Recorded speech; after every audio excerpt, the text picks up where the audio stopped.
আল্লামা ইবনুল কাইয়িম জাওযী রাহমাতুল্লাহি আলাইহি নামাজি ব্যক্তিকে 5 ভাগে বিভক্ত করেছেন। আল-ওয়াবিলুস সাইয়্যিব তার বিখ্যাত একটা কিতাব আছে।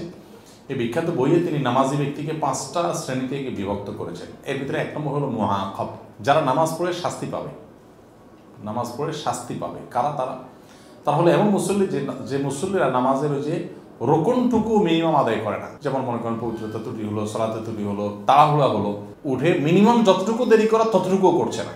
রুকু থেকে সোজা মাথাটা উঠেই আবার দৌড় দিয়েছে, হবে না নামাজ, মুআকাব, শাস্তির উপযুক্ত হবে, কারণ উঠে মিনিমাম অপেক্ষা করাটা ওয়াজিব। 2 নম্বর হলো মুহাসাব, মুআকাবের পরে দ্বিতীয় হলো মুহাসাব, অর্থাৎ আল্লাহ সুবহানাহু ওয়া তাআলার কাছে জবাবদিহিতার উপযুক্ত যে মুসল্লিকে আল্লাহর কাছে জবাবদিহিতার উপযুক্ত করবে এরকম নামাজ। সেটা কোনটা? সেটা হলো ওই প্রকারের মুসল্লি যে মুসল্লি নামাজের শর্ত, রোকন, ওয়াজিব ঠিক মতো আদায় করছে কিন্তু বিন্দুমাত্র মনোযোগ ছিল না, এই ব্যক্তি আল্লাহর কাছে জবাবদিহি করতে হবে। 3 নম্বর হলো মুকাফফার আনহু, দায় মুক্ত হবে যে নামাজ দ্বারা। সেটা কোনটা?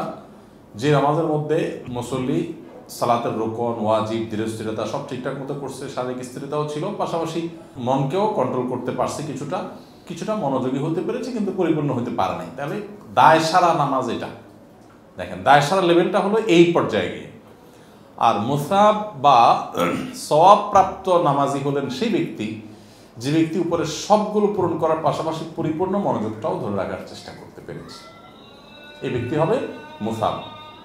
তাহলে নামাজি ব্যক্তির এই 5 প্রকারের ভিতরে শাস্তির উপযুক্ত, আপনার জবাবদিহিতার মুখোমুখি এবং দায়মুক্ত এবং সওয়াবপ্রাপ্ত 5 প্রকার।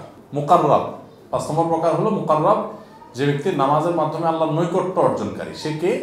সে হলো যে নামাজের যাবতীয় শর্ত, রোকন, ওয়াজিব পালন করছে, ধীরস্থিরতার সাথে আদায় করেছে, পূর্ণ মনোযোগ ধরে রাখছে এবং এমনভাবে নামাজ আদায় করছে যে আল্লাহ তাকে দেখছেন এবং তিনি আল্লাহর সামনে দাঁড়িয়ে আছেন। এই মানসিকতা পুরো নামাজের মধ্যে তিনি ধরে রাখতে পেরেছেন, যেটা ইহসানের স্তর। সেই ইহসানের স্তরে যে পৌঁছাতে পেরেছেন, শাস্তির উপযুক্ত, জবাবদিহিতার মুখোমুখি, দায়মুক্ত, সওয়াবের উপযুক্ত, আল্লাহর নৈকট্য প্রাপ্ত। কয়টা হলো? 5টা। শাস্তির উপযুক্ত হলো যে নামাজের রোকনের ঠিক ঠিকানা নেই, তাড়াহুড়া করছে, উল্টাপাল্টা করছে,